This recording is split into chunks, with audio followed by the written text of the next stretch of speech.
Behind the battlefield, Hitler's government was secretly building weapons that had the potential to change the course of the war. From the Mi-262 jet fighter that could fly faster than anything the Allies had, to magnetic mines that exploded out of nowhere, these technologies were far beyond what was expected at the time. In this video, we're going to reveal 15 Nazi technologies that were so advanced they were eventually banned. Could a plane developed in Nazi Germany be the ancestor of today's stealth bombers? The Horten Ho 229, created near the end of World War II by the Horten brothers, was remarkably advanced for its era. It was the first aircraft to combine jet engines with a flying wing design. Capable of speeds over 600 miles per hour and altitudes of nearly 10 miles, its use of wooden materials and carbon glue helped reduce radar visibility. This was not just another experimental wartime aircraft. When United States forces recovered a prototype, they recognized its innovative design. Elements of it would later influence the United States B-2 Spirit stealth bomber. Northrop Grumman even built a replica to study its features. Some historians believe that, had it been deployed earlier, it could have altered the direction of aerial combat during the war. But if you thought a stealth bomber was impressive, what about a bomb that could think for itself, decades before smart weapons became a reality? During World War II, a significant technological development emerged, the Fritz X. This 3,450-pound guided bomb was among the earliest precision weapons, controlled remotely via radio. German engineers equipped it with tail fins and a guidance system, allowing it to be directed mid-air. Dropped from over 20,000 feet, it could penetrate up to 28 inches of steel, posing a major threat to naval targets. In 1943, it surprised Allied forces with its accuracy and effectiveness. The Fritz X did not require visual targeting after release, increasing its impact. Historians often recognize it as the first true guided bomb, influencing the development of modern precision strike technologies. It marked a turning point in aerial warfare. Do you think the Fritz X was a glimpse into today's precision warfare or a terrifying step too far for its time? Comment and chat with me. Now, imagine remote-controlled machines on the battlefield in the 1940s. Science fiction? Not quite.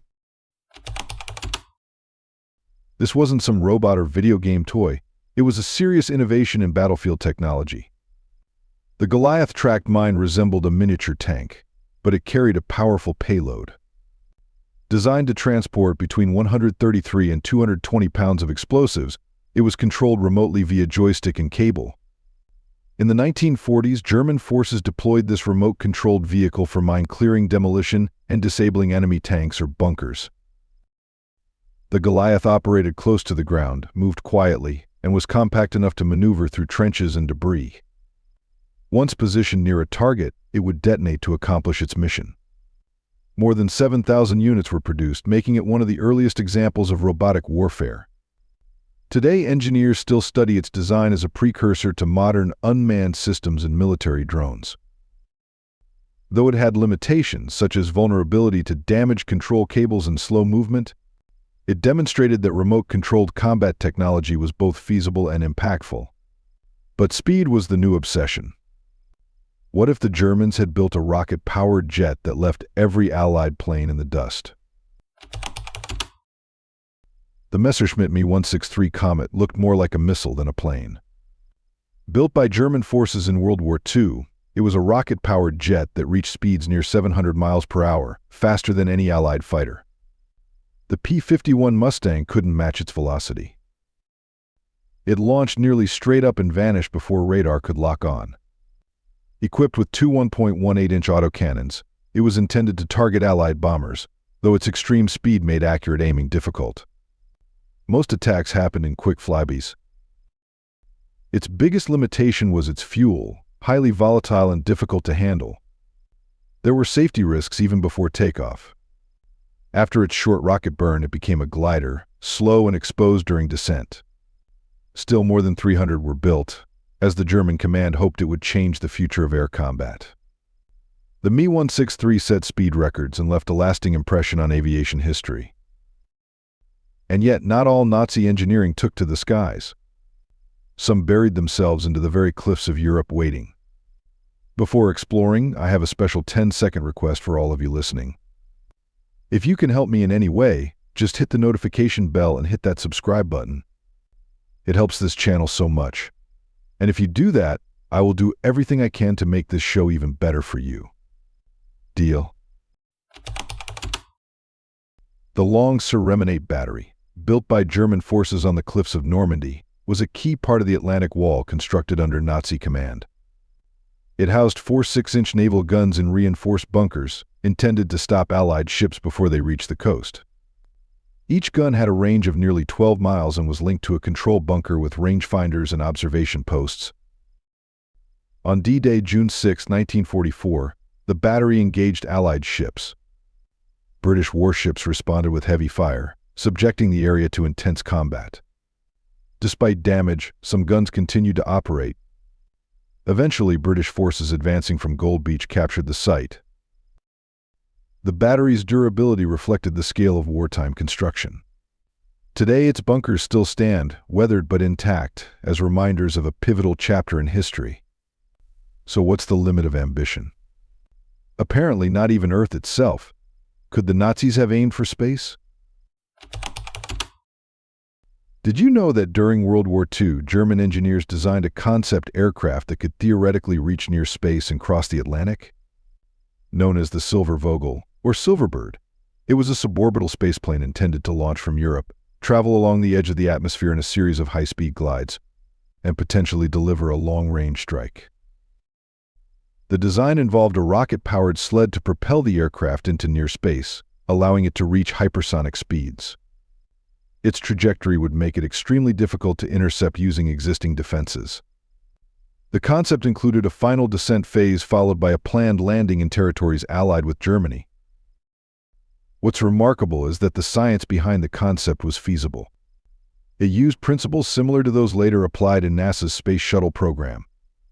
However, due to limited resources, wartime instability, and shifting priorities, the project never moved beyond the blueprint stage.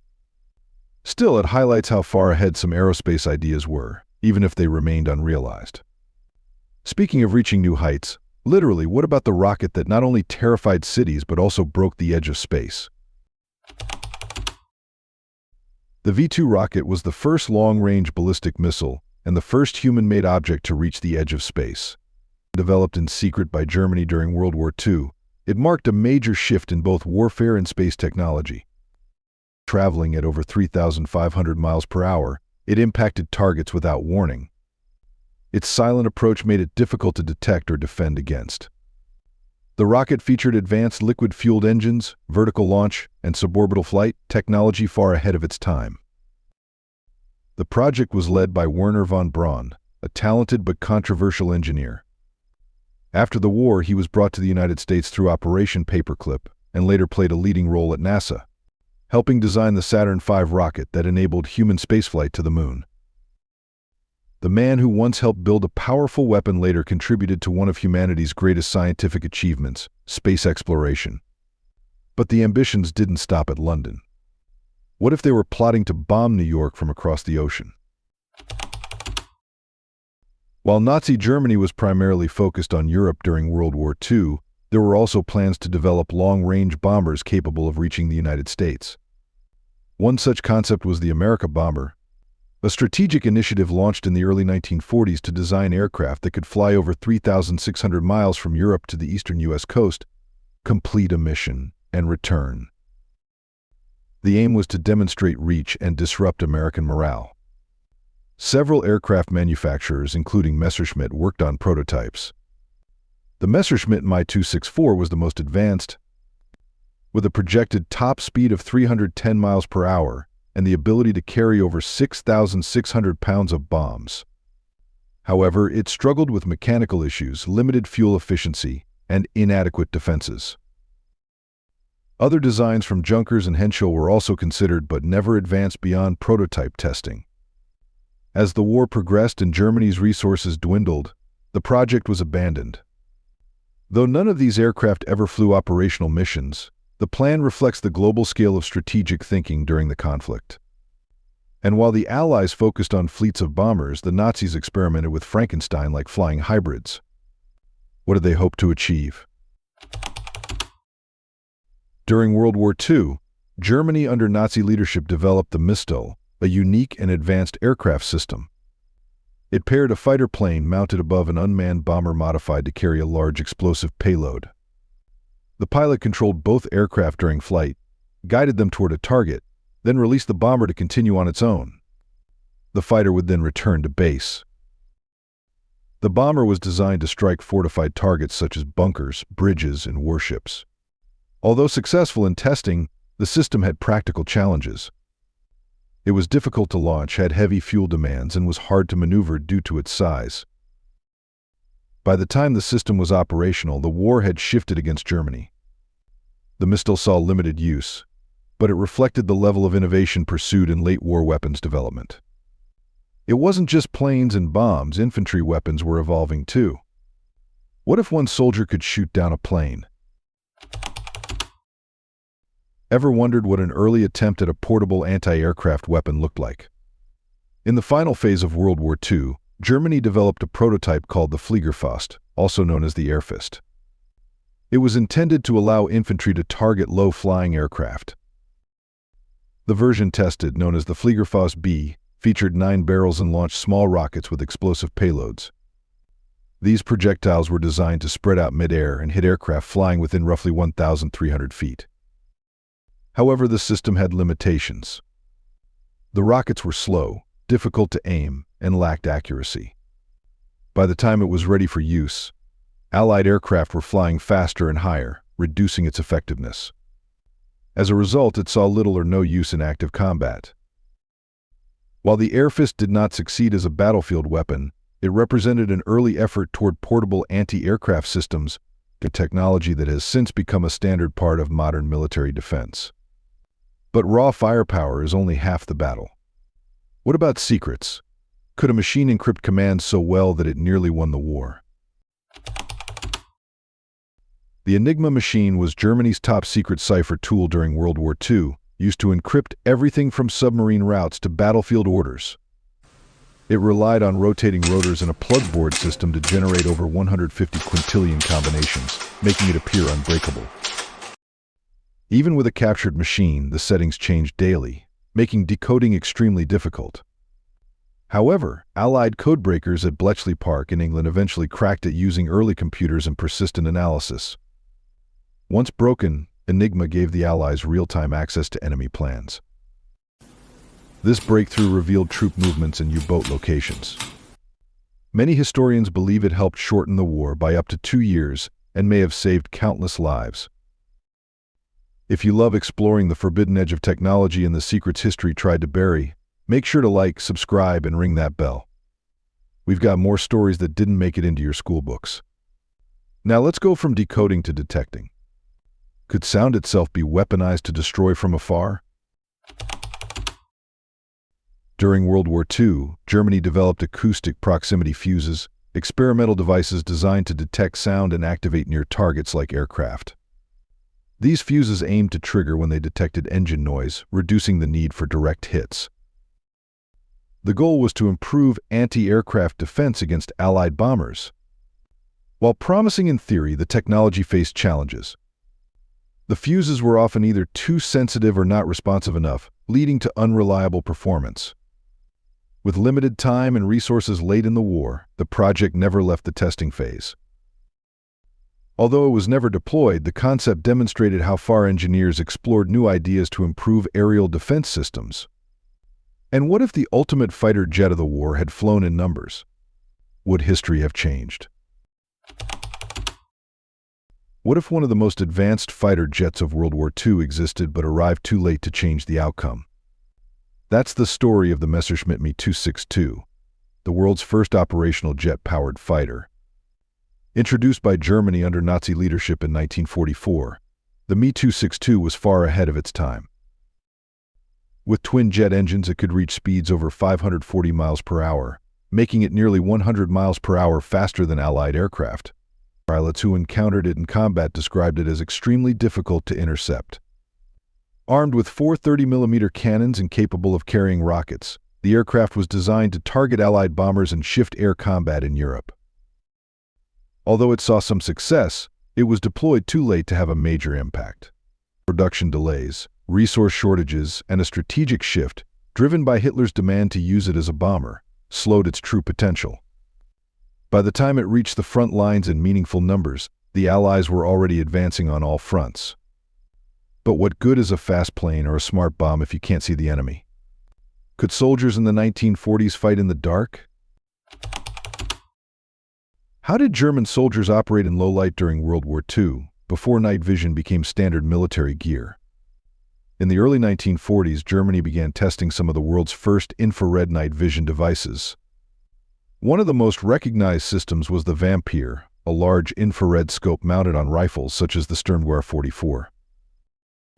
This system included a backpack battery and an infrared spotlight that illuminated targets invisible to the human eye but visible through the scope. The equipment was heavy, nearly 30 pounds, and difficult to move with, especially during combat. However, in certain conditions like flat terrain at night, it improved visibility for infantry. Germany also tested infrared systems on tanks. Panther tanks were fitted with large searchlights and infrared optics, such as the FG-1250 system, to enhance night targeting capabilities. Despite promising results, the technology was deployed too late and in limited numbers to influence the outcome of the war. Only a small number of units received this equipment before the conflict ended. While early and imperfect, these experiments marked an important step in the development of modern night vision systems, demonstrating that future warfare would not be limited to daylight hours. Finally, imagine weapons so stealthy they didn't fly, shoot, or make a sound, just waited silently beneath the sea. Germany developed magnetic naval mines during World War II as a major advancement in underwater warfare. Unlike traditional contact mines, these devices remained stationary beneath the surface and responded to disruptions in magnetic fields caused by passing ships. When first deployed in 1939, they caught the Allies off guard. Several British ships were damaged near their harbors without any direct contact. Confusion followed until one mine was recovered intact after washing ashore. This allowed British scientists to study its design and develop countermeasures. One solution was degassing, or demagnetizing ships using cables to reduce their magnetic signature and avoid triggering the mines. These magnetic mines demonstrated how advanced Germany's wartime engineering had become. They were capable of striking without being seen or touched, relying solely on the presence of a ship's magnetic field. Although their use posed a serious threat to Allied naval operations, timely countermeasures helped limit their overall impact. If one of these weapons had been deployed earlier, which one do you believe could have changed the outcome of World War II? Drop your theory below. If you found today's video interesting, don't hesitate to hit the like button and subscribe to my channel. Your support is very important to us. Be sure to check out the next video appearing on your screen. You're sure to love the content we bring. Please leave a comment about which country you'd like us to explore next. Thank you for watching, and see you in the next video. Thanks for being with us. Leave a comment, like to show your support, and remember to hit that subscribe button for more exciting videos. See you next time.